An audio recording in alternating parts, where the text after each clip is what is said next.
සුබ සන්ධ්‍යාවක්. රූපවාහිනී ප්‍රේක්ෂක ඔබගේ ශ්‍රී ලාංකේය වේදිකා නාට්‍ය කලාව කෙරෙහි වන රසඥතාව තවදුරටත් වර්ධනය කිරීමේ ලාවන ජාතික රූපවාහිනී මාධ්‍ය සත්කාරය. වේදිකාවේ පන්තිය රංගභූමි. තවත් ඇරඹුමක් සනිටුහන් කිරීමටයි අපගේ මේ සූදානම. ප්‍රේමයෙන් මාන රංජිත වේ නන්දිත වේ පුෂ්පයෙන් වාන සුන්දර වේ ලංකෘත වේ. නාට්‍ය සංගීතය පිළිබඳව අපි පසුගිය සතියේ සාකච්ඡා කළා. වේදිකා නාට්‍ය සංගීතය සහ වේදිකා නාට්‍ය ගීතය අපිට වෙන්වෙන් වශයෙන් සාකච්ඡා කිරීමට අමාරුයි. වේදිකා නාට්‍ය සංගීතය කිව්වම වේදිකා නාට්‍ය ගීතය කිව්වම අපිට නිතැතින්ම මතකයට එන්නේ 1950 60 70 80 දශකයේ බිහි වෙච්ච වේදිකා නාට්‍ය සංගීතය සහ ගීතයන්. ඉතින් අද අපි රංගභූමියෙන් අධිටන් කරගත්තා රංගභූමියේ ප්‍රධාන නිමිත්ත ලෙස ශ්‍රී ලාංකේය වේදිකා නාට්‍ය සංගීතයේ නූතන ප්‍රවණතා පිළිබඳ සාකච්ඡා කිරීමට. අප ඒ සඳහා ඉතාමත් ගෞරවයෙන් යුක්තව මැදිරියට ආරාධනා කරනු ලැබුවා කොළඹ විශ්වවිද්‍යාලයේ අධ්‍යාපන පීඨයේ කතිකාචාර්ය නාට්‍යවේදී චාමික හත්ලාවත්ත මහත්මයා. ඒ වගේම සංගීතවේදීන් වන තිලාන් ගමගේ මහත්මයා. ඒ වගේම ටවර් රංගහල පදනමේ බාහිර කතිකාචාර්ය සංගීතවේදී ලහිරු මාඩිවිල මහත්මයා. ඒ වගේම සංගීතවේදී හේෂාම් කුරුපු මහත්මයා සහ අද අපිත් සමග එකතු වෙනවා රංගන ශිල්පිනියන් රංගන ශිල්පිනියන් විශේෂයෙන්ම වාදනය සඳහා අපට ශිල්පී සහභාගී වෙනවා. හොඳයි. අපි ඔබ සියලු දෙනාම ඊටමත් ගෞරවයෙන් යුක්තව රංගභූමියට පිළිගන්නවා. ආයුබෝවන්. ආයුබෝවන්. චාමික ඔබ විසින් නිර්මාණය කරන ලද මම හිතන්නේ මම කිව්වොත් නිවැරදි බොහොමයක්ම නාට්‍ය සියලුම නාට්‍ය පහේ සංගීතයට ඒ නාට්‍යවල ලොකු ඉඩක් තිබුණා. ඒ වගේම තේජබුද්ධික රොඩ්රිගෝ සංගීතය නිර්මාණය කරනවා ඔබගේ හරි අපූර්ව දවසක්.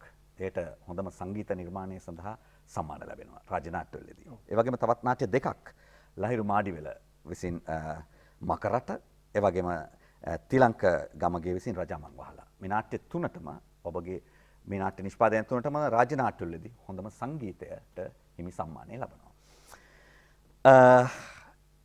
නාට්‍ය අධ්‍යක්ෂවරයා නාට්‍ය සංගීත අධ්‍යක්ෂවරයා හමුවීමට ප්‍රථම නාට්‍ය අධ්‍යක්ෂවරයාට සංගීතය පිළිබඳ සැලස්මක් තිබීම අනිවාර්යද? මං හිතන්නේ අනිවාර්යෙන් සැලස්මක් තියෙනවා. ඒ කියන්නේ දැන් මම බොහෝ විට මගේ නාට්‍ය රචනාවල මම තමයි අධ්‍යක්ෂණය කරන්නේ. දැන් මං රචකයා විදිහට පිටපත දිහා බලපු විදිහට නෙමෙයි අධ්‍යක්ෂකවරයා දිහා බලන්නේ. අධ්‍යක්ෂකවරයා විදිහට නාට්‍ය පිටපත දිහා බලන්නේ වෙනස්ම වූ ආකාරයෙන් මේක කොහොමද නිෂ්පාදනය කරන්න කියලා. එතකොට මට යම්කිසි සැලසුමක් තියෙනවා. මේකේ රංගකාර්ය කොහොමද?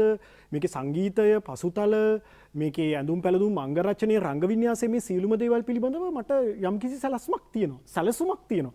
මේ සැලසුම අරගෙන තමයි මම යන්නේ රංගන ශිල්පීන් ගාවට වගේම අනුශංගික ශිල්පීන් ගාවටත්. එතකොට එතනදී ප්‍රමුඛ වෙනවා මේ සංගීත නිර්මාණ ශිල්පියා.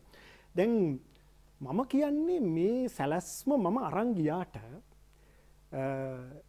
අදාළ රංගන ශිල්පීන්ගේ හෝ ආනුශංගික ශිල්පීන්ගේ දෘෂ්ටිය, අත්දැකීම්, රුචි අරුචිකම් මේ සියලුම දේවල් අර සැලැස්මට මිශ්‍ර වෙනවා.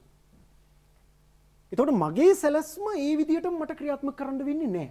මට සිද්ධ වෙනවා මගේ සැලැස්ම ඔවුන්ගේ භාවිතාව යනුව වෙනස් කරන්න. ඒ කියන්නේ ඔවුන්ගේ අත්දැකීම්, ඔවුන්ගේ දෘෂ්ටීන්, ඔවුන්ගේ රුචි අරුචිකම්, ඔවුන්ගේ පුරුදු අනුව එකතු කරලා සංවිධානය වෙලා ප්‍රතිනිර්මාණය වෙලා තමයි සංගීත නිර්මාණය සකස් වෙන්නේ.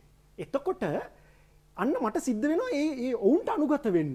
ඔවුන්ගේ දැක්ම එක්ක ඔවුන්ගේ රුචි අරුචිකම් මේවත් එක්ක අනුගත වෙලා තමයි මේ කාර්ය සකස් වෙන්නේ සංගීත නිර්මාණය. හරියට මේක උදාහරණයක් විදිහට කියනවා නම් දැන් අපි ගුරුවරු විදිහට අපිට උගන්වන්නේ මොකක්ද එක කියන එක සම්බන්ධව සැලැස්මක් තියෙනවා. ලිඛිත හෝ අපේ හදවතේ සැලැස්මක් තියෙනවා. හරිනම් අපිට හොඳ ලිඛිත සැලැස්මක් තියෙන්න ඕන. මේ සැලැස්ම අරගෙන අපි අපේ ශිෂ්‍ය ගාවට යනවනේ.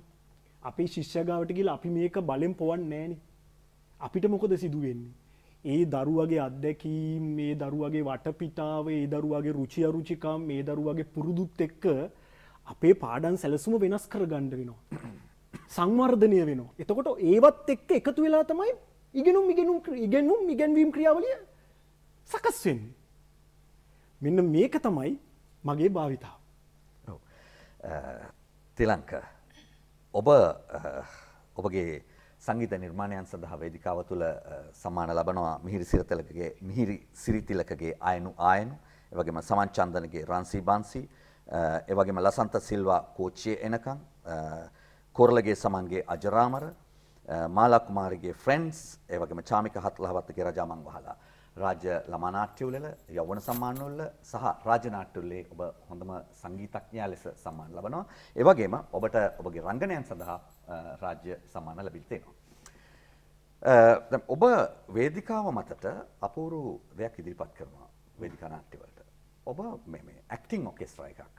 ඒ කියන්නේ රංගනයේ යෙදෙන වාදක මණ්ඩලයක් ඔබ යොදා ගන්නවා බොහෝ නාට්‍යවල ඔබගේ නාට්‍ය නිර්මාණයන්හි. ඔව්. ඒකට එක හේතුවක් තමයි එකක් මට නාට්‍යයකට ආරාධනා කරනවා රංගන ශිල්පියෙක් විදිහට සහ නාට්‍ය සංගීත අධ්‍යක්ෂකවරයෙක් විදිහට. එතකොට ওই කාර්යයන් දෙකම එකට කරගෙන යන එකේ යම් ගැටලු මතුවෙනවා සමහර වෙලාවට. ඉතින් මම තීරණය කරනවා ඔකෙස්ට්‍රා පිට් එකේ තියෙන සංගීතය වේදිකාව උඩට ගේන්න. එතකොට ඒකේ නළුවන්ගේ ශක්්‍යතාවයකුත් තියෙන අවශ්‍යයි ඒක සාර්ථක කරගෙන යන්න. ඒ 2003 තමයි මම මිහිර සිරිතිලකගේ අයනු නාට්‍යයෙන් තමයි ඒක පටන් ගත්තේ. ඒ රංගපාපු නළු නිලියෝ බොහෝ දෙනෙක් සංගීත භාණ්ඩයක් වාදනය කරමින් වේදිකාවේ ගායනය කරමින් රංගේ නිරත වුණා. ඊට පස්සෙත් කරපු නිර්මාණ බොහෝමයක ඔය ක්‍රියාවලියම සිද්ධ වුණා. ලසන්ත ෆ්‍රැන්සිස්ගේ කෝච්චියනකං නාට්ටිය සහ චාමික හත්ලහවත්ත මහත්මයාගේ රජමන් වහලා නාට්ටිය ඒ කාර්යම එහෙම සිද්ධ වුණා. ඔකෙස්ට්‍රා පිට් එකෙන් වේදිකාවට ගන්න එකත් එක්ක සංගීතය නළුවන්ගේ ශක්්‍යතාවයන් එක්ක නාට්‍යයට තවත් බද්ධ වෙනවා නාට්‍ය සංගීතය. නාට්‍යයෙන් ගිලිහෙන්නේ නැහැ. කොහොමත් නාට්‍ය අනුශාංගික අංගයක්නේ නාට්‍ය සංගීතය කියන එක. එකිනෙකට බද්ධ වෙනවා. එතකොට නාට්‍ය සංගීතයෙන් ගලවලා වෙනම රස විඳින්න පුළුවන්කමක් තියෙනවා කොහොමත් මේ කලා නිර්මාණයක් නිසා. එක බැඳීමක් එක දම්වැලක පුරුකක් වගේ වෙනවා නාට්‍ය සංගීතය. ඔව් අපිට මතකයි ඔබ සංගීත නිර්මාණය නොකලත් මම හිතන්නේ ඔබ එහි සංගීත අධ්‍යක්ෂණයෙන් සහාය වුණා ඉන්දික ෆර්ඩිනෑන්ඩුගේ කොළඹ නාට්‍ය. තේජ බුද්ධික. ඔව් ඒකේ සංගීත නිර්මාණය කරේ තේජ බුද්ධික. නමුත් ඔබ මම සම්බන්ධ වුණා ඒකත් ගිටාස් 6ක් ප්ලේ වෙනවා. අපි දැන් යමු වන්නේ තිලංක ගමගේ සංගීත නිර්මාණය කළ මංගල සේනානායකගේ ජුලියස් සීසර් නාට්‍යයේ සංගීතමය ජවනිකාවට දුලංජලි.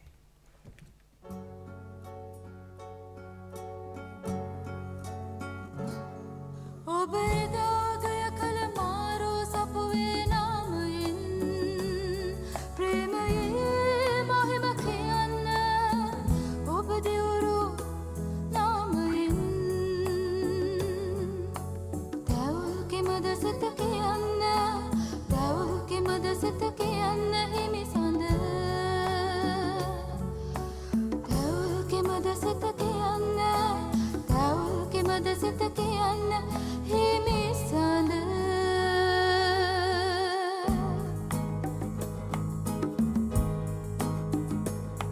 නිදි අහනාවේ උණුසුම රකින්න පමණද නිදහිට ඔබ හා දොඩමළු වන්නට විතරද රහසක් රකින්න අවසර නැති මට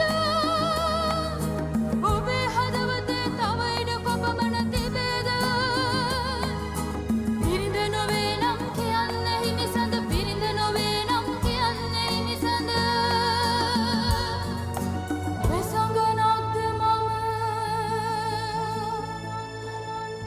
වෙසඟනක්ද මම බොහොම ස්තුතියි. මම මේ හඳුන්වීම කරන්නේ අපි නූතන සංගීතඥයන් කීප පළක් අපිත් සමග සම්බන්ධ වෙන නිසා විජිත බණ්ඩාරගේ වාදකයා වහල උඩ එවැගේම චාමික හත්ලහවත්ත මකරට අකිල සපුමල් ගිරිකුට කාශ්‍යප ක්‍රිෂාන්ත ජයබාහු ඇයි අවුල්ද කෙටි නාට්‍ය එවැගේම යෞවන සම්මාන ඒ රාජ සම්මාන යෞවන සම්මාන අපි සැලකුවොත් 2011 විජිත බණ්ඩාර වාදකයා වහල උඩ 2013 හිමාෂි මොරිස් කාටත් හොරෙන් කෙටි නාට්‍ය 2014 දේවින්ද වික්‍රමසිංහ මරාවුපන් කුමර කෙටි නාට්‍ය 2015 අකිල සපුමල් hina වෙලා මිනිත්තුවක් දිගු නාට්‍ය 2017 අකිල සපුමල් ගිරිකුට කාශ්‍යප ජූරියේ විශිෂ්ට සම්මාන. දැන් මේ සම්මාන ලබද්දී ලහිරු ඔබ දැන් මේ ඔබ දායක වෙන නාට්‍ය අනිවාර්යයෙන්ම සංගීතමය නාට්‍ය ගණයට බොහොමත්ම කිට්ටු නාට්‍ය වෙන්නේ. දැන් ලංකාව තුල සංගීතමය නාට්‍ය සඳහා ඇති ඉඩකඩ කොහොමද සහ එහි භාවිතය කොහොමද වෙන මේ නූතන සංගීතඥයන්ගේ?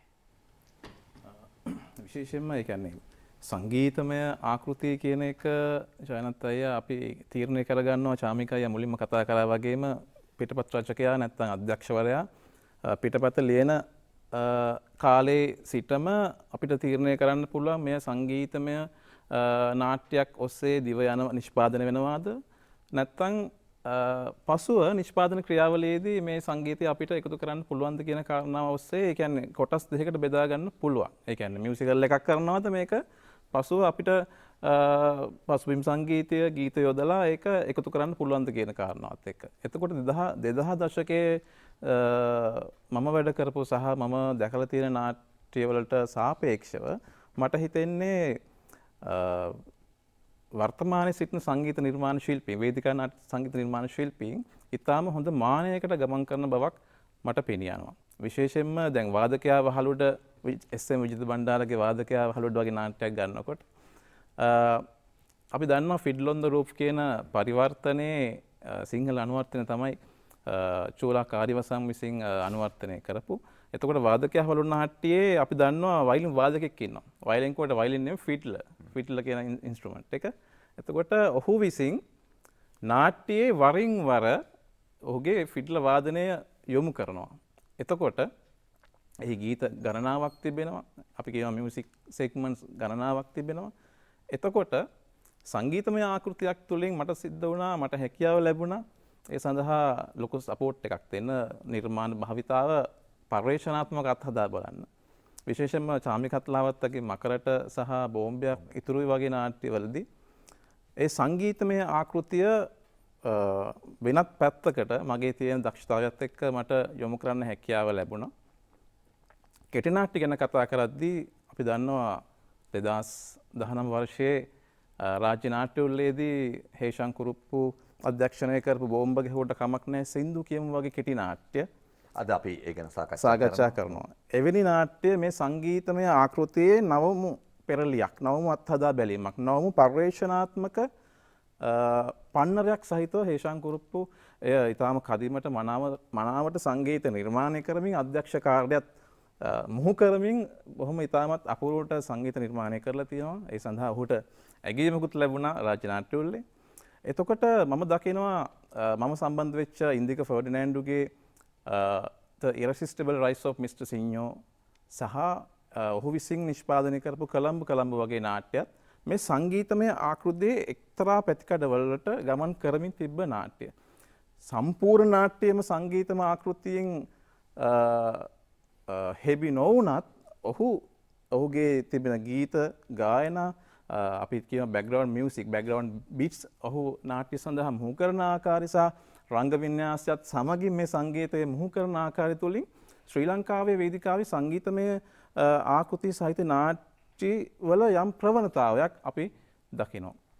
ඉතින් මට දැනෙන කාරණාව මේ මොහොත වන විට මම සංගීතයෙන් දායක වෙච්ච ගිරිකූට කාශ්‍යප වගේ සංගීතමය නාට්‍යයක් තුලිනුත් මම විශ්වාස කරනවා මේ ලංකාවේ සංගීතමය නාට්‍ය ශෛලිය සහ ආකෘතිය යම් තලයකට යොමු කරවීමට මට හැකියාවක් ලැබුණා. ඉතින් ඒ සඳහා දායක වෙච්ච විශේෂයෙන් මතක් කරන්න ඕන තේජ බුද්ධික රොඩ්රිගෝ ඊළඟට තිලංක ගමගේ හේෂාන් කුරුප්පු ඇතුළු බොහොම අතලොස්සක් තමයි මේ සංගීතමය නාට්‍ය සඳහා දායකත්වය ලබා දෙන්නේ. ඒ කියන්නේ සංගීත නිර්මාණය කරන සංගීත ශිල්පීන් බර ගණනාවක් ඉන්නවා අපේ ලංකා වේදිකාවේ. හැබැයි ඔබ අසපු ප්‍රශ්නයට සංගීතමය නාට්‍ය ආකෘතියක්, රැල්ලක් සහ නව ප්‍රවණතාවයක් ලංකාවේ වේදිකා නාට්‍ය තුළ ඉදිරියට පවත්වාගෙන යාමට ඒ සඳහන් කරපු සංගීත ශිල්පීන්ගෙන් ලොකු කාර්යභාරයක් ඉෂ්ට වුණා. හේෂාන් ඔබ සඳහන් කරපු නිසා මම කැමතියි දැන් මේ සංගීතමය නට මියුසිකල් තියටර් ගැන මම හිතන්නේ ඔබට යමක් එකතු කරන්න පුළුවන් අපි ලෝකේ මියුසිකල් තියටර් ගැන කතා කරොත් එහෙම. මියුසිකල් තියටර් වලට ඉතා ලොකු ඉතිහාසයක් තියෙනවා. අපි ගත්තොත් එහෙම වෙස්ටර්න් කල්චර්, ඊස්ටර්න් කල්චර් කියලා කොටස් දෙකක් තියෙනවා. ඒකෙදි ගොඩක් වෙස්ට් එකේ ආරම්භ වෙන්නේ සාමාන්‍යයෙන් 19 වන ශතවර්ෂයේ හෝ 20 වන ශතවර්ෂයේ වගේ තමයි මියුසිකල් තියටර් ආරම්භ වෙන්නේ. ඊටත් කලින් හැබැයි මියුසිකල් තියටර් කියන එක මේ අභිචාර විධිවල ඉඳන් අපිට පේන්න තියෙනවා අපි ශාන්ති කර්ම වල ඉඳන්. ඒරුණම පෙරදිග සංස්කෘතීන් තුළ අපිට ගොඩක් දක්නට ලැබෙනවා සංස්කෘත නාට්‍යවල තියෙන්නේත් ඒත් මියුසිකල් තියටර්ම තමයි.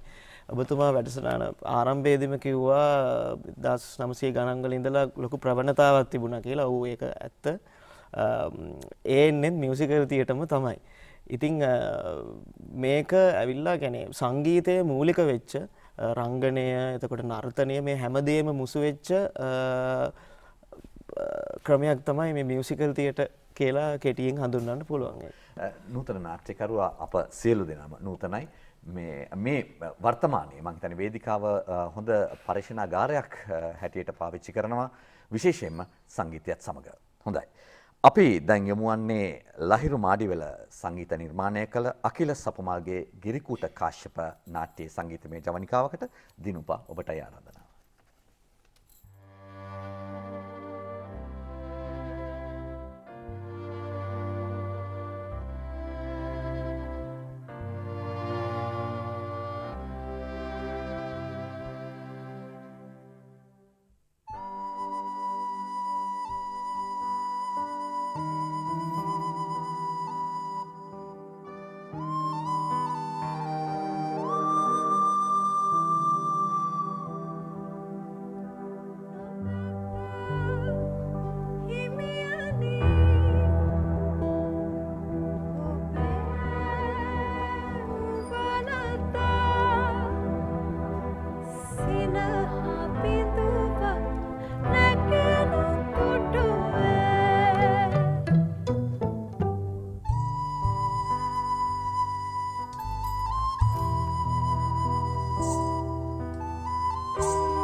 රද ලොබින් ඔබ පියානැසූ බව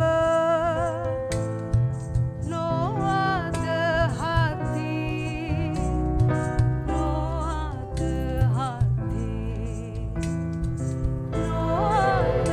හති නොඅද අපහසු කාර්යයක් කරේ ඔබගේ සහාය ශිල්පියන් නොමැතිව ඔබට මේ රඟ දැක්වීමට සිද්ධ වුණා. ඔබ මේ නිරූපණය සඳහා 2017 රාජ්‍ය නාට්‍යවලේ හොඳම නිළිය සඳහා සම්මාන ලබනවා.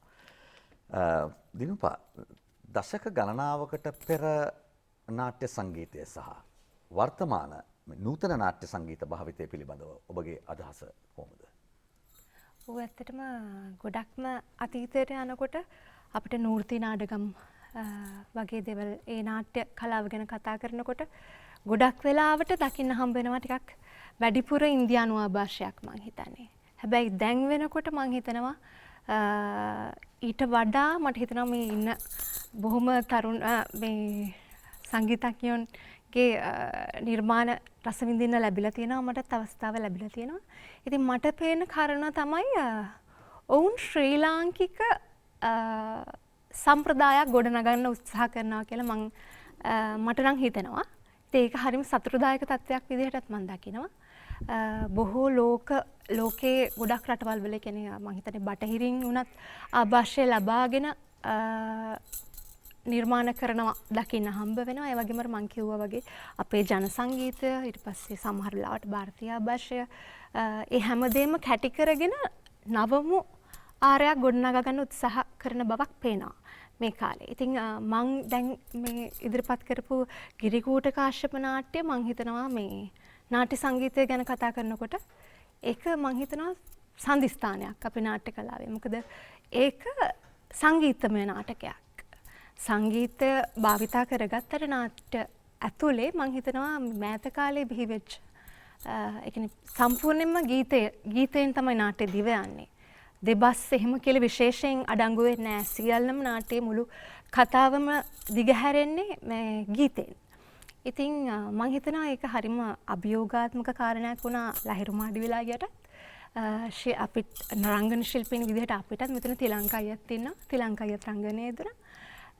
ඉතින් අනිත් එක තමයි මම ගිරිකූට කාශ්‍යප නාට්‍ය වෙනුවෙන් අද මෙතනට ඇවිල්ලා තියෙන නිසා ඒ අංගය ඉදිරිපත් කරන්න ඇවිල්ලා තියෙන නිසා මම හිතනවා මම ඒ ගැන කතා කරොත් හොඳයි. මොකද මම කිව්වා වගේ මම විශ්වාස කරනවා ඒක ලාංකීය නාට්‍ය කලාවේ සංගීතමය නාට්‍ය කලාවේ ඉතාම සුවිශේෂී සම්දිස්ථානයක්. ඉතින් ලහිරු මාඩිවිලා අයියා ඒ අභියෝගය ජයගත්තා සහ නාට්‍ය කණ්ඩායම මම හිතනවා ඒ අභියෝගය ජයගත්තා. ඒක ඉතාම සාර්ථක විදිහට අපිට ඉදිරිපත් කරන්න අවස්ථාව ලැබුණා. ඉතින් ඒට අමතරව තිලංකා අයියා මේ හැමෝම මෙතන නැති පිරිසකුත් ඉන්නවා. ඉතින් ඒ ගොඩාක් දක්ෂ ශිල්පීන් ඉන්නවා. ඔවුන් ඊටම සුබදායි අනාගතයේ අපිට සුබදායි බලාපොරොත්තුවක් තියාගන්න පුළුවන් විදිහට සංගීතය නිර්මාණකරණයේ දෙමින් ඉන්නවා කියලා තමයි මට කියන්න තියෙන්නේ. හොඳයි.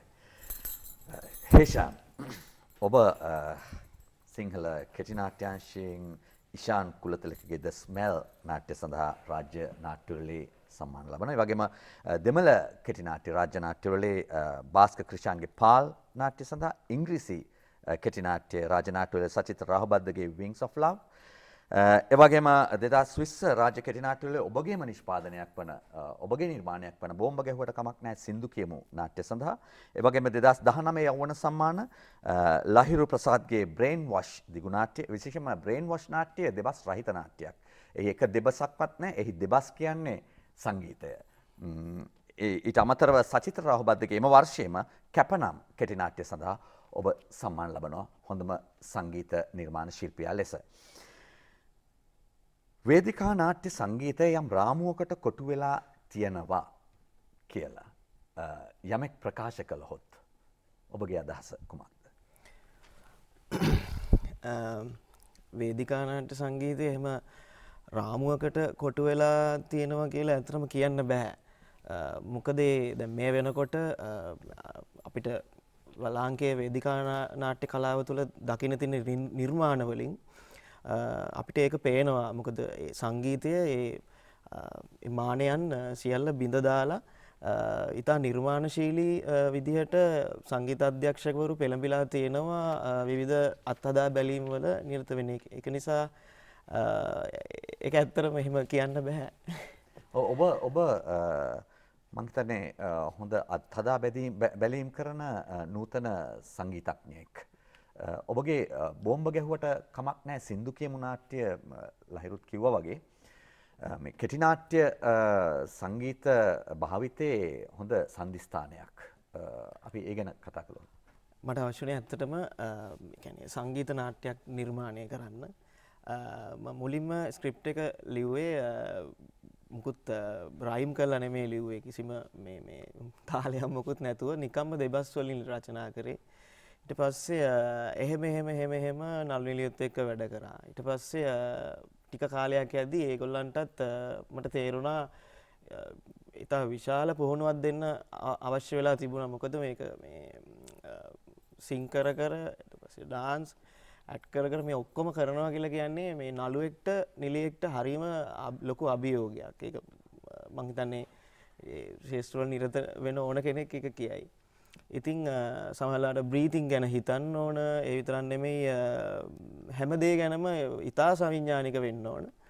ඉතින් විශේෂයෙන් සාමාන්‍යයෙන් සින්දුවක් කියන වගේ නෙමෙයි. වේදිකා නාට්‍යයක කියන්නේ නාට්‍ය ගීතයක් ගායනා කරනවා කියලා කියන්නේ ඒක ප්‍රොජෙක්ට් වෙන්න ඕන එක පැත්තකින්. අපි සමහර වෙලාවට අපි අත්හදා බැලීම් විදියට ඉතා සියුම් තැන්වලට යනවා සංගීතය ඔස්සේ. හරි සියුම් ෆීලිංග්ස් වලට යනවා. ඒවට යද්දී තමන්ගේ වොයිස් එක ගැන මේ ගොඩාක් සැලකිලිමත් වෙන්න ඕන නළුවෙක් නිලියෙක්. ඉතින් ඒක ගොඩක් බාධක මැද්දේ කරා දන්න රංගශාලාවලත් එකෝස්ටික් ලෙවල් විවිධාකාරයි. අපේ ටවර් එක විදිහක්, ලයනල් වෙන්ට් එකේ තව විදිහක් එහෙම. ඉතින් ඒ තත්ත්වවලට ගැලපෙන්න ඒ විදිහට ඒකෝස්ටික් ලෙවල් හදාගන්න, නළු නිලියන්ගේ හඬ ඒයාලව රියස් කරවන්න ඉතා විශාල මහන්සියක් වුණා. හොඳයි. අපි දැන් සූදානම් වන්නේ හේෂාන් කුරුප්පු සංගීත නිර්මාණය, හේෂාන් කුරුප්පු නාට්‍ය නිර්මාණය බෝම්බ ගැහුවට කමක් නැහැ සින්දු කියමු නාට්‍යයේ සංගීතමය ජවනිකාවකට. ප්‍රියා.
නාට්‍ය නිර්මාණයක නාට්‍ය සංගීතයෙහි ප්‍රබලතාවයට සහ දුබලතාවයට හේතු වෙන්නේ කොයි වගේ ආකාරයෙන්ද?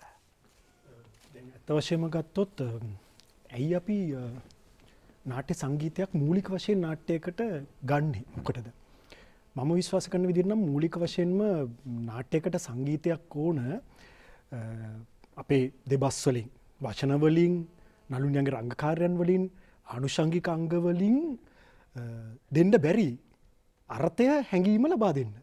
එහෙම නැත්තං ඒ වචනවලින් නළුනියන්ගේ රංගකාරයන් වලින් ආනුෂංගිකාංග වලින් දෙන අර්ථය සහ ඇඟීම වඩා තීව්‍ර කරන්න ප්‍රබල කරන්නනේ නාට්‍ය සංගීතය ඌමනා කරන්නේ.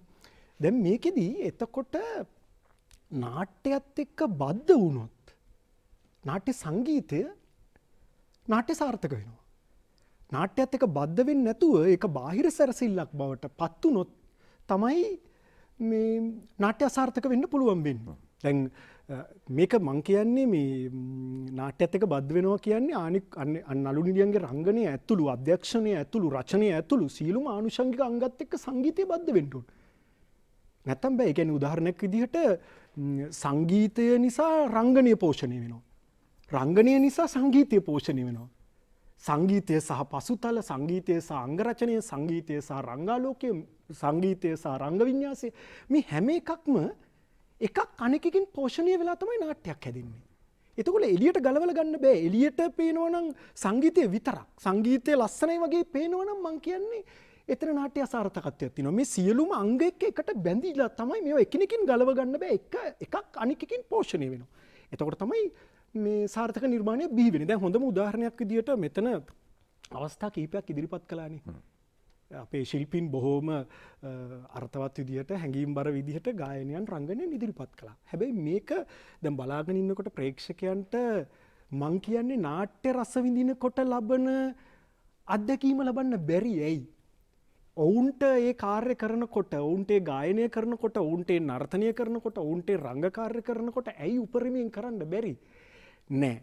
ඒක වෙලා තින්නේ ඒ ගීතය, ඒ නර්තනය, ඒ රංග විඤ්ඤාසය බැඳිලා තියෙන නාට්‍යත් එක්ක. ඒක නාට්‍යත් එක්ක බලන්න ඕන. නාට්‍ය රංගකාරයත් එක්ක, නාට්‍ය පසුතලත් එක්ක, ලයිටින් එක්ක, සියලු දේවල් එක්ක බලනකොට තමයි ඒක විඳ ගන්න පුළුවන් වෙන්නේ. ඒක අර්ථවත් වෙන්නේ, ඒක රසවත් වෙන්නේ. අනිවාර්යයෙන්ම අපි ඒක හැම විටම රංගභූමි හරහා ඔබව උනන්දු කරවන්නේ එන්න රංගහලට. මම හිතන්නේ මේ ළඟදිම රංගහලව දැනටමත් විවෘත වෙලා තියෙනවා. අපි නාට්‍ය පෙන්වන්න පටන් ගන්නවා. ඔබ අනිවාර්යයෙන්ම පැමිණිය යුතුයි රංගහලට. තිලංක, නූතනයේ වේදිකා නාට්‍ය සංගීතය පිළිබඳ නැවුම් දේ ඉදිරිපත් කිරීමට නාට්‍ය සංගීතවේදියා දරන ප්‍රයත්නය ගැන ඔබගේ දැක්ම කොහොමද? මුලින්ම මගේ අත්දැකීම එක්කම මම කතා කරලා පටන් ගන්න.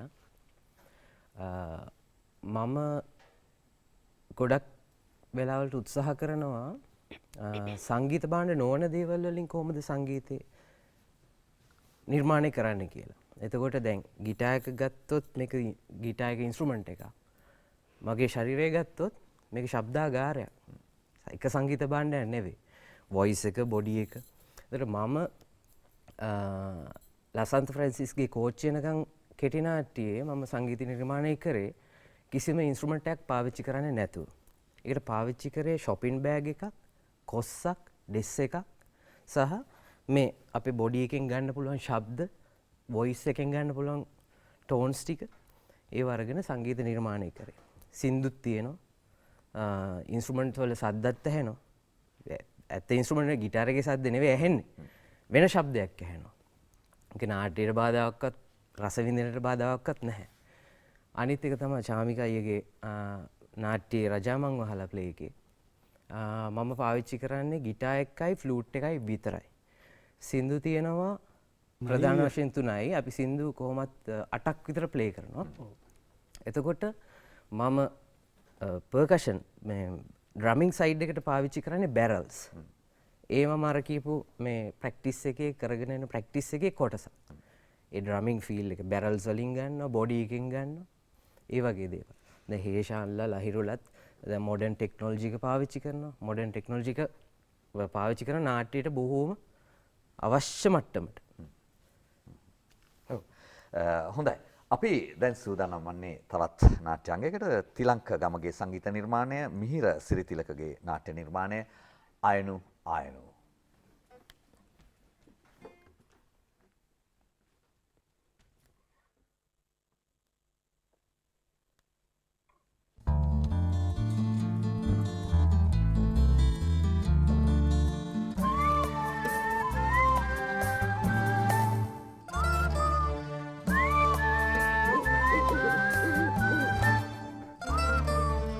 බකුසුහාමි අවදි වෙලා කෑම හොයන් යන්න ගියා බකුසුහාමි අවදි වෙලා කෑම හොයන් යන්න ගියා යන ගමනේදී හිමින්නයා සින්දුවකුත් කියන්නේ යන ගමනේදී හිමින්නයා සින්දුවකුත් කියන්නේ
අපි දෝනිට නින්ද ගියා ඒ සින්දුව අහන් ඉඳලා අපේ දෝනිට නින්ද ගියා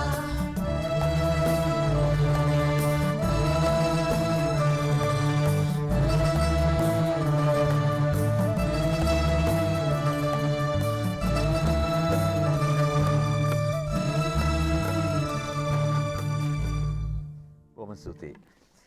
හේෂාන් තිලංක ඉස්සලා කිව්වා වගේ ඔබ මේ ෆොලේ මියුසික් ගැන බොහොම උනන්දුවක් දක්වනවා. සහ ෆොලේ මියුසික් ආශ්‍රයෙන් ඔබ බ්‍රේන් වොෂ් සහ කැපනම් විශේෂයෙන්ම මෑතකදී අපි දැක්ක විශේෂයෙන්ම බ්‍රේන් වොෂ් නාට්‍යයට ඔබ මේ ෆොලේ මියුසික් යොදා ගන්නවා. මේ ෆොලේ මියුසික් කියලා කියන්නේ මොකක්ද? සහ බ්‍රේන් වොෂ් සහ කැපනම් නාට්‍ය ඔබ ඒ සංගීත ඛණ්ඩය යොදාගත්ත ආකාරය අපිට විස්තර කරොත්. මම මුලින් බ්‍රේන් වොෂ් නාට්‍ය ගැන කියන්නම්. බ්‍රේන් වොෂ් නාට්‍ය කියලා කියන්නේ ඇත්තටම අවුරුදු 4ක විතර මේ ලොකු පුහුණුවීමකින් හදපු නාට්‍යයක්. විටින් විට මේ අවුරුදු 4 ඇතුලේ මේක වෙනස් වුණා. ඇත්තම සමා වෙන බ්‍රේන් වොෂ් නාට්‍ය පිළිබඳව අපි රංගභූමියේ වරක් සාකච්ඡා කරා නාට්‍ය පිළිබඳව. ඔව්. ඉතින් මේ අවුරුදු මේ කියන්නේ මම මේකට මුලින්ම සම්බන්ධ වෙද්දී අර අපේ චාමික සර් කියපු කාරණාව එතනදී ආවා. ඒ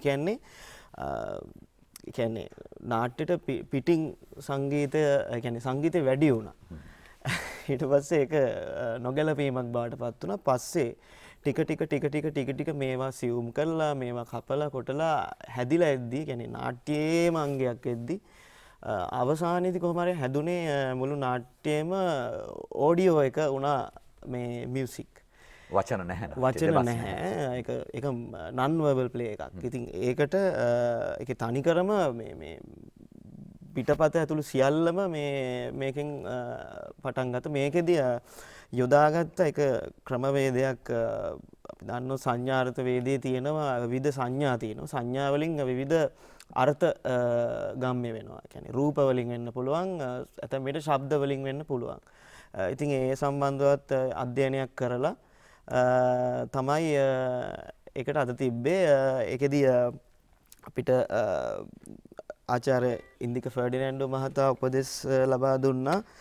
අපි මුලින්ම මේ බ්‍රේන් වොෂ් කරද්දී කියන්නේ අපි ඒ සඳහා පාවිච්චි කරන්නේ ගොඩක් අපද්‍රව්‍ය කුණු බට කෑලි යකඩ කෑලි වගේ දේවල්. ඉතින් ඒවා අපි මේසයක් උඩ එලාගෙන මේ හරි අපිලිවෙලට තමයි කියන්නේ අපි මුලින් රිහර්සල්ස් කරද්දී ඒකේ කිසි පිළිවෙලක් තිබ්බේ නැහැ. පස්සේ එතුමා උපදෙස් දුන්නා එහෙම මේක හරියන්නේ නැහැ අමාරුයි. ඒක නිසා අපි මේක මැනලා මේ ඒ භාණ්ඩ ටික හරි පිළිවෙලට තියලා මේ නැවත අපි හොඳ සැලැස්මක් ඇතුව පටන් ගමු කියලා ඊට පස්සේ මම මෙහෙම සැලැස්මක් ඇන්දා. මේ සැලැස්මේ තියෙනවා භාණ්ඩ මං හිතන්නේ 36ක් විතර තියෙනවා. මේකේ තියෙන්නේ කෝප්ප තියෙනවා මේවා ඇඳලා තියෙනවා. ඉතින් ඒව නම් කරලා අපි මේ තමයි කියන්නේ මේකට සජීවීව සංගීතය සැපුවේ. ඒ කියන්නේ ඒක වෙච්ච ක්‍රියාවලිය ගැන හඳුන්වනවා. දැන් නළුවෙක් හොනිලියෙක් රංගනයක යෙදෙනවා. ඒ යෙදෙන මොහොතේම ඒ නළුවාගේ නිලියගේ දෙබස් වලට ඒ වගේම අංග චලන වලට අපි පල්ලෙහා ඉඳන් සද්ද කවනවා. කියන්නේ හඬ කවනවා වගේ වැඩක්. ඉතින් මේක සිද්ධ වෙන්නේ දැන් අපි ඩබින් කරනකොට දන්නවා මේ අපි රෙකෝඩඩ් වීඩියෝ එකකට තමයි ඩබ් කරන්නේ. ඒක කියන්නේ වැරදුනොත් ආයි නැවත ගන්න පුළුවන්. නමුත් සජීවී ප්‍රාසංගික අත්දැකීමකදී අපිට එහෙම කරන්න අවසර නැහැ. ඉතින් ඒක නිසා නළුවා නිලියගේ හැසිරීමට හරියන්න අපි පල්ලෙහා ඉඳන් විවිධ දැන් මේ කෝප්ප වගේ දේවල් මේවා මෙහෙම ඒ කියන්නේ කකුල් තියෙන සද්ද ඒවට පවා අපි හඬ මවනවා. ඉතින් ෆොලේ මියුසික් ගැන සඳහන් කරොත් ෆොලේ කියන එක ඇත්තටම භාවිතා වෙන්නේ ෆිල්ම් වල. ෆිල්ම් එකක් රූගත කිරීමෙන් අනතුරුව ඒකට නැවත ඒ කියන්නේ පස්සේ තමයි සද්දේ කවන්නේ. ඉතින් ඒකෙදී විවිධ ඒ ෆොලේ ආටිස්ලා විවිධ උපක්‍රම පාවිච්චි කරනවා මේ සද්ද හදන්න. දැන් අපි ගත්තොත් එහෙම හිම උඩ ඇවිදින සද්දේ මවන්නේ ඒගොල්ලෝ පාවිච්චි කරන්නේ ලී කුඩු කොට්ට වගේ තියලා ඒ උඩ ඇවිදිනකොට අර හිමින් ඇවිදින සද්දේ තමයි එන්නේ. ඊළඟට අපි දකිනවා ඩිස්කවරි ඔය net geo වගේ ඒ වගේ channels වලින් කරන ඩොකියුමන්ටරිස් වල පවා වැස්ස වහින සද්දේම අපිට ඇහෙනවා වනාන්තරවල. ඒ සද්ද ඇත්තටම වැස්ස නෙමේ සමහර දේවල් අර ඒ කියන්නේ VHS ටේප් තියෙනවා කැසට් ටේප් ඒ ටේප් ටිකක් මෙහෙම හොලවනකොට එන්නේත් අර වැස්ස වැටෙන සද්දෙම තමයි. ඉතින් ඒ වගේ ගොඩක් ආදේශක පාවිච්චි කරනවා ඒ ශිල්පීන්. මොකද ඒක ලේසි පහසු කාර්යයක් නෙමෙයි. සහ එහෙම ස්වභාවික සද්ද එහෙම කරන්න ගියොත් මේක විශාල පිරිවැයක් යන වැඩක් නිසා. ඉතින් ඒ දේවල් ෆලෝ කරලා තමයි බ්‍රේන් වොෂ් එකේ මේ ෆොලේ මියුසික් ටික හැදුවේ. පස්සේ ඒකට සංගීතයත් එකතු කරා. ඉතින් සංගීතය ෆොලේ මේ කියන දෙකම මුසු කරලා අර කියපු සංඥාර්ථ වේදී ඒ ක්‍රමත් මික්ස් කරලා හදපු විශාල ක්‍රියාවලියක් ඒක. සචිත් රාහබද්දගේ කැපනම් නාට්‍යයේ ඔබ ඉතාමත් ප්‍රබල සංගීතයක් නිර්මාණය කරනවා මේ කෙටි නාට්‍යයට. ඔව් කැපනම් කෙටි නාට්‍යයේදී කියන්නේ මට සංගීතය කරන්න කියලා එතුමා කියද්දී තිබුණේ පන්සලක කියන්නේ දිලිඳු මිනිස්සෙක් පන්සලක තියෙන පිළිම කියන්නේ පිළිමගේ කඩන පිළිමගේ කඩන ලොකු හාමුදුරන්ට අවශ්‍ය වෙනවා මේ පිළිමගේ කඩලා මේ බුද්ධ මන්දිරය හදලා ආවාසකේ තට්ටු 3ට ගහන්න. ඉතින් මේකෙදි අර පරණ පිළිමගේ කඩන්න එනවා මිනිස්සෙක්. මේ මිනිස්යාගේ තියෙන මේ මානසික ආතතිය මනෝභාවය තමයි මේ නාට්‍ය පුරාවටම යන්නේ. ඉතින් මේකෙදි මම කල්පනා කරා මොකද්ද දැන් මේකට කරන්න ඕන කියලා. කියන්නේ මේ ආතතිය කියන එක ස්ට්‍රෙස් කියන එක කොහොමද මේ ඔඩියන්ස් එකට මේ ස්ට්‍රෙස් එක කොහොමද ඔඩියන්ස් එකට අපි යවන්නේ මේක කොහොමද ඔඩියන්ස් එකට මේ ස්ට්‍රෙස් එක දෙන්නේ. ඒ කියන්නේ මේ මිනිස්සු ඔක්කොම පිළිම කඩලා බුදු පිළිමේ කඩා ගන්න බැරුව එයා සෑහෙන්න ඒ කියන්නේ තමන්ගේ අර අපි හදලා තියෙන සංස්කෘතිය මේ දේවල් එක්ක සෑහෙන්න ගැටෙන්න පටන් ගන්නවා. ඉතින් මම මේකෙදී පාවිච්චි කරා මේ අර පිළිම කඩන සද්ද උපයෝගී කරන්න අර ගල් මෙහෙම පොළවට වැටෙන සද්දේ ගන්න ඕන නිසා මේ අපි ඒකට නම් පාවිච්චි කරේ පොඩි ලී කෑල්ලක් දාලා මෙහෙම ගල් ටිකක් ඒ මොහොතේ ලයිව් අත ඇරියා. ඉතින් මේ එක සෑහෙන දුරට මම හිතනවා සාර්ථක වුණා කියලා. මොකද මේ ප්‍රතිචාර එහෙම ගොඩක් තිබුණා මේක හොඳට. ඔබ එහි ගාථාවන් වලට සංගීතය සපයලා තිබුණා. ඔව් ඒකේ මම අපිට මේ යම් නිදර්ශනයක් දැන් හොඳයි මම ප්ලේ කරනවා.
නරඹන්න ඕනේ. ඒ කැපනම් ඔබ කලින් සඳහන් කළා වගේ මොකද මේ නාට්‍යයෙන් ගැලවිලා අපිට මේ රස විඳින්න බෑ. දැන් අපි නාට්‍ය බලපු නිසා මේ අපිට ඒ හැඟීමම එනවා.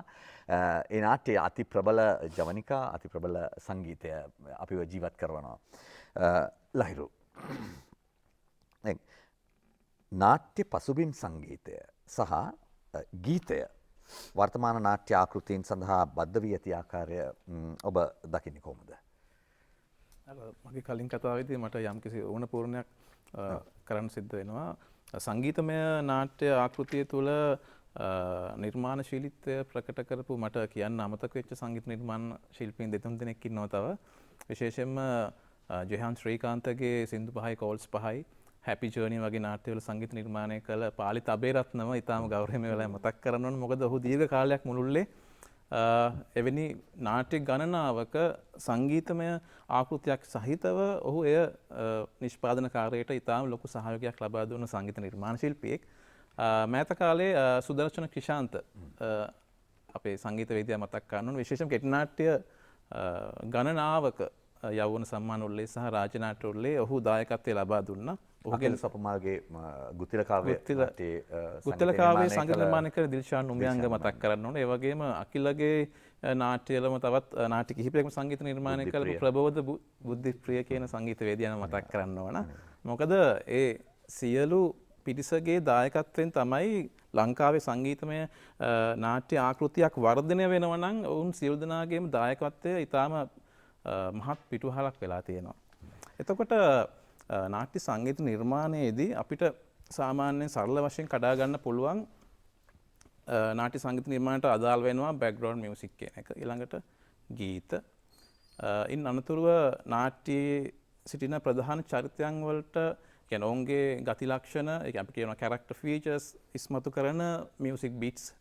ඊළඟට නාට්‍ය ජවනිකාවල යම් යම් නාට්‍යෝචිත අවස්ථාවන් වල භාව ප්‍රකාශනය ඉස්මතු කිරීම සඳහා පාවිච්චි කරන සංගීතමය කොටස්. ඉතින් මේ ආකාරයෙන් අපිට මූලික වශයෙන් සංගීත නිර්මාණය කියන කාරණාවේ තියෙන ප්‍රධාන දේවල් ටික කඩා ගන්න පුළුවන්. අපි දකිනවා සාමාන්‍යයෙන් 90 දශකයට එහා කාලේ සිට මේ 2000 දශකයේ මෙහාට අපි සංසන්දනාත්මකව විශ්ලේෂණය කරද්දී අපි දන්නවා අපේ ලූෂන් බුලස්සිංහ මහත්මයාගේ තාරාව විගලිති වගේ නාට්‍ය ගීත ගණනාවකින් සමන්වෙච්ච නාට්‍ය. එතකොට මට හිතුණා එවැනි නාට්‍ය ප්‍රාසාංගික කියන නාට්‍ය ගණයට අපිට ඇතුළත් කරන්න පුළුවන්. එතකොට වර්තමානයේ බිහි වෙලා තියෙන බිහි වෙමින් පවතින බිහි වීමට නියමිත හුඟක් නාට්‍ය ප්‍රාසාංගික කියන කොටසෙන් ගැලවිලා රංගපරම කියන සංගීතමය ගණයට අපිට ඇතුළත් කරන්න පුළුවන්. මොකද චාමිකයි කලින් කතා කරා වගේ ප්‍රාසාංගික ගණයට නාට්‍ය සංගීතයක් අදාළ වෙනවම කියන්නේ එය නිෂ්පාදන කාර්යයේදී යම්කිසි අසාධාරණයක් අවාසියක් වෙන්න පුළුවන් කාරණාවක් හින්දා. එතකොට ලංකාවේ මෑත කාලීනව මේ ගීත කියන ඒවා අපි කෙටි නාට්‍ය පැත්තෙන් ගත්තොත් එහෙම ඉතාම අඩු වශයෙන් තමයි කෙටි නාට්‍යවල ගීත පාවිච්චි කරන්නේ. දිගු නාට්‍යවල ගීත පාවිච්චි කරනවා. අපි කලින් කතා කරපු රංග පරම කියන ගණේ සිට ඒ කියන්නේ නාට්‍යෙන් ගලවන්න බෑ මේ මියුසික් කියන එක. ගීත ගලවන්න බෑ. මියුසික් බිට්ස් ගලවන්න බෑ. බෑක්ග්‍රවුන්ඩ් මියුසික් ගලවන්න බෑ. ඒ කාරණාවත් එක්ක යම් කිසි අපි කියනවා ඒකට ප්‍රමිතිය සහ සංයමය සහ නිර්මාණාත්මක බව සහ සංගීත නිර්මාණ ශිල්පයාගේ අපි කියන දර්ශනය කියන ෆිලොසොෆි එක. මෙන්න මේ කාරණා හතරත් එක්ක මුහු වෙලා වර්තමානයේ නාට්‍ය සංගීත නිර්මාණයේ මේ ගීතය කියන කාරණාව එක්තරා හොඳ ප්‍රමිතිගත තැනකට ඇවිල්ලා තියෙනවා. අනතුරු අපි බෑක්ග්‍රවුන්ඩ් මියුසික් ගැන කතා කරද්දී අපි කියනවා මුල මැද අග කියන ඒ කියන්නේ වාදන මුල මැද අග වාදන සමග සංගීත නිර්මාණය සිද්ධ වෙන නාට්‍ය ඒකාට සාපේක්ෂව දැන් ඒ රැල්ලෙන් පොඩ්ඩක් මිදිලා වෙනස් මාර්ගයක ගමන් කරමින් තිබෙනවා. මට මතකයි තරුපති මුණසිංහ ඔහුගේ නාට්‍ය සංගීතය පිළිබඳ කෘතියේදී සඳහන් කරලා තියෙනවා නිශ්ශබ්දතාවයත් නාට්‍ය සංගීතය කියලා. එතකොට අපි දැන් දකින හුඟක් කෙටි නාට්‍යවල දිගු නාට්‍යවල සමහර විට ආරම්භක වාදනයක් නැති වෙන්න පුළුවන්. සාමාන්‍යයෙන් අපි කියනවානේ දෙබස් වලින් යන්න බැරි දුර යන්න නාට්‍ය සංගීතය යොදා ගන්නවා කියලා. එතකොට දෙබස් යටින් අපි පාවිච්චි කරන බෑක්ග්‍රවුන්ඩ් මියුසික් දැන් නැති වෙන්න පුළුවන්. හැබැයි නාට්‍යයේ තේමාව උත්කෘෂ්ඨ තැනකට ගේන්න නාට්‍ය සංගීතයට පුළුවන්. අන්න ඒ කාරණාව මම මෑත කාලේ හුඟක් නාට්‍යවල දැකලා තියෙනවා. ඉතින් ඒක හොඳ ප්‍රවණතාවයක් විදිහට මම දකිනවා. අනිවාර්යයෙන්ම. චාමික අවසාන වශයෙන් කෙටි උත්තරයක් ඉල්ලුවට ඒක කෙටියෙන් කරන්න බෑ මම දන්නවා. සජීවී නාට්‍ය සංගීතය සහ පටිගත කරන ලද නාට්‍ය සංගීතය නාට්‍යයකට කොයිතරම් දුරට සහයෝගය දක්වනවද ලහිරු ත්‍රිලංක හේෂාන් ඔබටත් එකතු වෙන්න පුළුවන්. මං හිතන්නේ ඒක මං හිතන්නේ පටිගත කළ සංගීතය හොඳයි සජීවී සංගීතය හොඳයි කියලා කියන්න බෑ. මොකද මේ දෙකම අවශ්‍යයි. ඒක තීරණය වෙන්නේ නිර්මාණයේ අනුව. නිර්මාණයට මේක වෙනස්. ඒකේ ආකෘතිය අන්තර්ගතය අනුව මේකට භාවිතා කළ යුත්තේ සජීවී සංගීතයක්ද පටිගත කළ සංගීතයක්ද කියන එක තීරණය වෙනවා. ඉතින් සමහර විට මට හිතෙන්නේ දැන් සජීවී සංගීතය භාවිතා කළාම මං හිතන්නේ මේක කලිනුත් කියවුණා මේ තිලංකගෙන් පවා ඒ කියන්නේ සජීවී සංගීතය පාවිච්චි කරාම ටිකක් වාසියක් තියෙනවා. දැන් උදාහරණයක් විදිහට මොකද සංගීත අධ්‍යක්ෂකවරයා හෝ සංගීතය මෙහෙවන පුද්ගලයා ඔකෙස්ට්‍රා එකත් එක්ක ඉන්නවනේ. එතකොට මේ නාට්‍යයේ රිද්මය වෙනස් වෙනකොට ඒකත් එක්ක මුහු වෙන්න පුළුවන්, වෙනස් වෙන්න පුළුවන්. බොහෝ විට නාට්‍යය යන්නේ මේ අඩු ලයකින් නම් එතකොට මේ සංගීත අධ්‍යක්ෂකවරයාට පුළුවන් නාට්‍ය හිමීට අතට අරගෙන නළුලියන්ගේ ලයත් එක්ක සෙට් වෙලා හිමීට ඒක ඉහළම තැනකට උස්සන්න. මේක එතකොට නළු නිලියන්ගේ රංගනය සහ සංගීත අධ්‍යක්ෂකවරයා බද්ධ වෙලා මේක සිද්ධ වෙන්නේ. එතකොට නළු නිලියොත් එක්කම සංගීත අධ්‍යක්ෂකවරයා සහ මේ ඔකෙස්ට්‍රා එක වැඩ කරනවා. එතකොට මෙන්න මේ වාසිය තියෙනවා. ඒ කියන්නේ අතර නළු නිලියන් අතින් අඩුපාඩුවක් වුණත්, රංගකාරයේදී වැරදීමක් සිදු වුණත් සංගීත කණ්ඩායමට එකතු වෙන්න පුළුවන්. ඒ වැරදි නිවැරදි කරගෙන හදාගෙන යන්න පුළුවන්. මෙන්න මේ වාසි ටික තියෙනවනේ. සජීවී සංගීතය ඇත්තටම වේදිකා නාට්‍ය කියන්නේ සජීවී මාධ්‍යයක්. එතකොට සජීවීව වැරදි අඩුපාඩු සිදු වෙනකොට, ලය වෙනස් වෙනකොට මේ සියලු දේවල් එක්ක එකතු වෙලා මුහු වෙලා සජීවී කාර්යයක් කරන්න පුළුවන් නළු නිලියන්ගේ රංගනයට සමගාමීවම. දැන් ඒ වගේම දැන් මේකෙදී සමහරක් වෙලාවට ගැටලු මතුවෙන්න පුළුවන්. ඒ කියන්නේ දැන් අපි හිතමු මොනවා හරි මේකේ නළු නිලියන් පැමිණියේ නැති වුණොත් එහෙම නළු නිලියන්ට සිං කරගන්න බැරි වුණොත් එහෙම මෙන්න මේ වගේ සජීවී සංගීතයේදී ගැටලු මතුවෙන්න පුළුවන්. එක වාදක මණ්ඩලයේ කවුරු හරි යෝ දෙතුන් දෙනෙක් හෝ නැති වුණොත් මෙන්න මේ වගේ ප්‍රායෝගික අර්බුදකාරී අවස්ථාවලදී තමයි එතකොට තමයි මේ ගැටලුව වෙන්නේ. අනිත් එක විශාල සංගීත කණ්ඩායමක් අරගෙන යන්න වෙනවා නාට්‍යෙන් නාට්‍යයට. මෙන්න මේ වගේ අභියෝග ටිකක් තමයි සජීවී සංගීතයේදී තියෙන්නේ. හැබැයි පටිගත කළ සංගීතයේදී යම් කිසි විදිහකින් අපිට වාසියක් තියෙන්න පුළුවන්. එකක් තමයි අපිට එතකොට සංගීත කණ්ඩායමක් අරගෙන යන්න ඕනේ නෑ. ඒක නිශ්චිත විදිහට නිම වෙලා තියෙන්නේ. එතකොට ඒකට අනුව මේවා කරන්න සිදු වෙනවා. හැබැයි ඒකෙදි සමහරක් වෙලාවට අඩුපාඩුකම් සිදු වෙන්න පුළුවන්. වැරදීමක් අඩුපාඩුවක් වුණොත්, නළුලගේ රංගනයේදී මොනවා හරි අමතක වුණොත්, දෙබස් අමතක වීමක් වුණොත්, ගීතය අතරමැදි මොනවා හරි වුණොත් අපිට කරන්න දෙයක් නැහැ. මොකද ඒක නිම කළ සංගීතයක් නේ තියෙන්නේ. පටිගත කළ සංගීතය එන්නේ ඒ නිසා අභියෝගයන් මතුවෙන්න පුළුවන්. මම නම් හිතන්නේ ඇත්තටම පටිගත කළ සංගීතය සහ සජීවී සංගීතය මේ දෙකෙන් වඩා හොඳ කොයිකද කියන එක කියන්න බෑ. ඒක සිදු වෙන්නේ නාට්‍ය අධ්‍යක්ෂකවරයා, සංගීත නිර්මාණ ශිල්පියා සහ සමස්ත නාට්‍ය නිර්මාණය අනුව. හොඳයි. හොඳයි. අද අපි රංගභූමියේ අවසානයට යමු වෙනවා. මම දැන් සූදානම් ජයග්‍රාහකයන් ප්‍රකාශයට පත් කරන්නට. අද අපි සුවිශේෂී ජයග්‍රාහකයෙක් ප්‍රකාශයට පත් කරනවා. ඒ තමයි මේ තැපැල් ප්‍රමාදය නිසා අපට ඔහුගේ පිළිතුර අපට ලැබුණේ ප්‍රමාද වෙලා මනෝරත්න ආචාර්ය ජයලත් මනෝරත්නයන්ගේ නාට්‍ය භාවිතය පිළිබඳ ප්‍රශ්නයට අපි යහපත් පිළිතුරු සැපයූ ජයග්‍රාහකයන් තෝරාගත්තා. නමුත් ඔබත් ජයග්‍රාහකයෙක් ලෙස අප නම් කරනවා. මාතලේ MSK දිසානායක ඔබට හිමි CD තැටිය ඔබට ලැබෙනවා ඇති. ඒ වගේම වේදිකා නාට්‍යයන්හි අනුශාංගික අංග ආශ්‍රයෙන් අසන ලද ප්‍රශ්නයට සාර්ථක පිළිතුරු සැපයූ DM ප්‍රියංගිකා මිහිරන්ති නිකවර්තිය ජයන්ති මධ්‍ය මහාවිද්‍යාලයේ ඔබ CD තැටිය දිනා ගන්නවා. ඒ වගේම අද නාට්‍ය ග්‍රන්ථය දිනාගන්නේ EPG සෙනුජ හංසන වැලිගම සිද්ධාර්ථ විද්‍යාලයේ. අපට මෙම ත්‍යාග අපට ලබා දෙන්නේ විශේෂයෙන්ම CD තැටි අපට ලබා දෙන්නේ ටවර් හෝල් රංගහල පදනම අනුග්‍රහයෙන්. මේ වටිනා ග්‍රන්ථ අපට ලබා දෙන්නේ ප්‍රවීණ නාට්‍යවේදී ජූඩ් ශ්‍රීමාල් මහත්මයාගේ අනුග්‍රහයෙන්. හොඳයි. දැන් මම සූදානම් අද ප්‍රශ්නය ඔබට යොමු කිරීමට.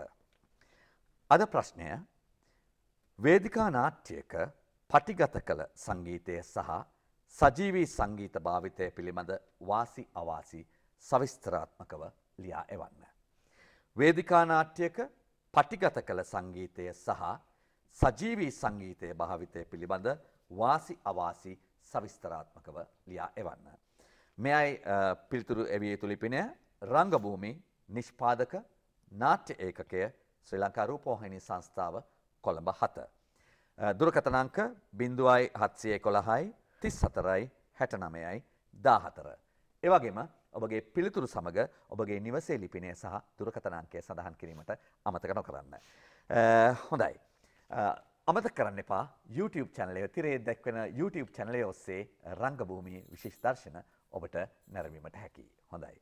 අද රංගභූමිය අවසන් කරන්නේ ඔබ සැමට ස්තුතිවන්ත වෙමින් චාමික හත්ලහවත්තගේ බෝම්බයක් ඉතුරුයි නාට්‍යයේ ගීතමය ජවනිකාවකට අපි යොමු වෙමින් එහි සංගීතය ලහිරු මාඩිවෙල ඒ වගේම රංගනින්දායක වෙනවා සිල්ඳු රන්වල. අපගේ සොඳුරු ආරාධනාව ආයාචනය කරමින් එන්න රංගහලේ රසිකයෙකු වන්න, ප්‍රේක්ෂකයෙකු වන්න. නැවතත් ලබන සතියේ සුපුරුදු වේලාවට හමු වීමේ බලාපොරොත්තුවෙන් ඔබ සැමට සමුදෙනවා. ආයුබෝවන්.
අපි උරා ගන්නකම් අන්තර් පරාගනයක් වෙනකම්